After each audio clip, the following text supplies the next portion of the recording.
প্রিয় দর্শক, আপনাদের সবাইকে স্বাগতম।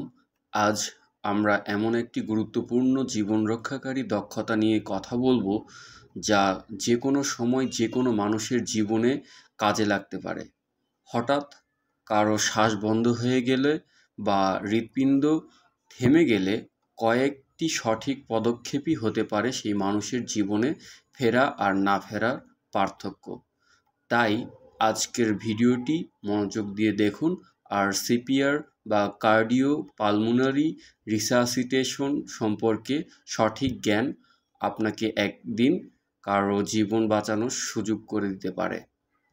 যখন কোনো মানুষ হঠাৎ শ্বাস নেওয়া বন্ধ করে দেয় অথবা তার হৃৎপিণ্ডের ধুকপুক বন্ধ হয়ে যায়, তখন কয়েক সেকেন্ডের মধ্যেই শরীরের অক্সিজেন কমতে থাকে। ঠিক এই সংকটময় মুহূর্তে জীবন বাঁচানোর সবচেয়ে গুরুত্বপূর্ণ বা কার্যকর পদ্ধতি হলো সিপিআর, যার পূর্ণরূপ কার্ডিওপালমোনারি রিসাসিটেশন। সিপিআর এর মূল লক্ষ্য হলো রোগীর মস্তিষ্ক এবং গুরুত্বপূর্ণ অঙ্গগুলোতে অক্সিজেনযুক্ত রক্ত সঞ্চালন চালু রাখা যতক্ষণ না চিকিৎসা সহায়তা পৌঁছে। সিপিআর দুটি ধাপে করা হয়।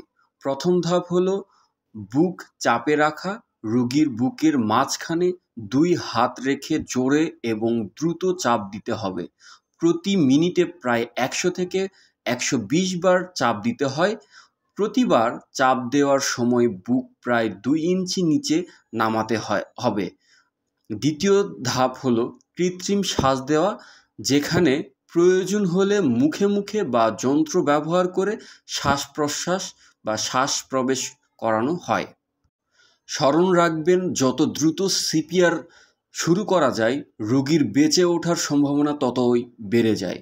অনেক সময় কয়েক সেকেন্ড দেরি মানেই জীবনের সুযোগ কমে যাওয়া। তাই জরুরি পরিস্থিতিতে ভয় না পেয়ে সাহস নিয়ে সঠিক পদক্ষেপ নিন। সিপিআর শুরু করুন। আপনার কয়েকটি বুক চাপেই হয়তো একজন জীবন ফিরে পেতে পারে। ধন্যবাদ।